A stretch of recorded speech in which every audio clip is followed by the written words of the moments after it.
সবাইকে গ্রেফতার করছে আমাদের আর্মি, পুলিশ, বিডিআর, বিজিবি। তখন অনেকেই তারেক রহমানকে বলেছিলেন তারেক রহমানের এইটা ভুল, ওইটা ভুল, ছেড়ে আগে আপনাকে কষ্ট করছে। আমাদের অনুভূতির জায়গা তো আপনারা দেখতেই পেরেছেন যে আসলে আমরা যারা ছাত্রদল, আমি মূলত 98 সাল থেকে করি, আমার জানা মতো এর আগে কখনো এই ধরনের উদ্যোগ নেয়নি। যারা উদ্যোগ নিয়েছেন তাদেরকে ধন্যবাদ জানাই।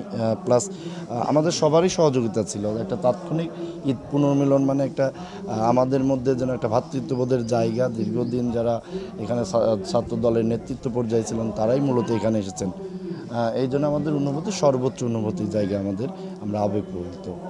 আমরা ফিউচার লিডার্স অফ বাংলাদেশ এই সংগঠনের আয়োজনে বাংলাদেশ জাতীয়তাবাদী ছাত্রদলের পাবনা জেলার যে সকল সাবেক ছাত্র নেতারা ছিলেন, বিভিন্ন সময়ে সংগঠনের দায়িত্ব পালন করেছেন এবং পাবনার কৃতি সন্তান হিসাবে পাবনার বাইরেও বিভিন্ন ছাত্রদলের বিভিন্ন ইউনিটে দায়িত্ব পালন করেছেন, সেই সমস্ত ছাত্রনেতাদের একটি ঈদ পুনর্মিলনীর মাধ্যমে আমরা আসলে ছাত্রদলের সাবেক নেতৃবৃন্দকে ঐক্যবদ্ধ করে আগামী দিনে বাংলাদেশের রাজনীতি কোন পথে যাওয়া উচিত সেই ব্যাপারে তাদের মতামত, তাদের অভিজ্ঞতা এবং তাদের দৃষ্টিভঙ্গি তুলে ধরবার জন্যই আমরা আজকের এই আয়োজন।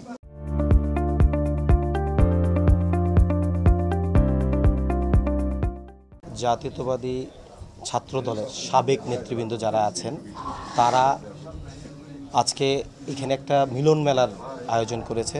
যারা অতীতে পাবনাতে বিভিন্ন জায়গায় ছাত্রদল করেছেন, ছাত্রদল প্রতিষ্ঠার লগ্ন থেকে আজ অবধি সাবেক ছাত্রনেতা যারা, তাদের একটা মিলন মেলা, নিজেদের মধ্যে দেখা শোনা কথা বলার জায়গা। এইখান থেকে জাতীয়তাবাদের একটা শিক্ষা যে আছে, সেই শিক্ষাটা তারা নিয়মিত চর্চা করবেন এবং নতুন নতুন মানুষকে ছাত্রদলের ঐতিহ্য গৌরবের কথা জানাবেন, যার ফলে ভবিষ্যৎ নেতৃবৃন্দ সহনশীল এবং সুগঠিত হতে পারে।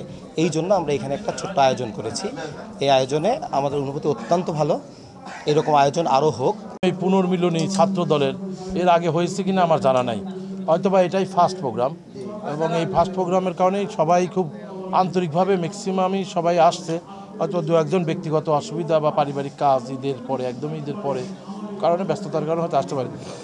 তবে উপস্থিতির হারটা খুবই ভালো। যারা পুরাতন ছাত্রদলে বিভিন্ন সময় দায়িত্ব পালন করছে, সভাপতি, সেক্রেটারি বা ছাত্রদলের বিভিন্ন পর্যায়ের নেতৃবৃন্দ ছিলেন, আজকে যারা বিএনপির নেতৃত্ব দিচ্ছেন বা বিভিন্ন পেশায় জড়িত আছেন, শ্রেণী পেশায় আছেন, ডাক্তার, ইঞ্জিনিয়ার, কৃষিবিদ বলেন, বিভিন্ন পেশায় যারা জড়িত তারা সবাই আজকে এখানে উপস্থিত হয়েছেন। আমাদের এটা প্রোগ্রামটাও খুবই তাৎক্ষণিক প্রোগ্রাম। আমরা 2-3 দিনের ভিতরে প্রোগ্রামটা অর্গানাইজ করে প্রোগ্রামটা করা হয়েছে, তো যার কারণে আমরা মনে করি যে উপস্থিতির সংখ্যা খুবই সন্তোষজনক এবং অলমোস্ট 80-90% সাবেক নেতৃবৃন্দ এখানে উপস্থিত নেই পুনর্মিলন অনুষ্ঠানে উপস্থিত। আমাদের ভবিষ্যতে ভালো মানে কি, আমরা খোলা মাঠে একটা বড় প্রোগ্রাম সহ, কালচারাল প্রোগ্রাম সহ করার ইচ্ছা আছে, যাতে প্রোগ্রামটা যেন অনেক ব্যাপকভাবে সারা পাবনাতেই একটা আলোড়ন তৈরি হয়।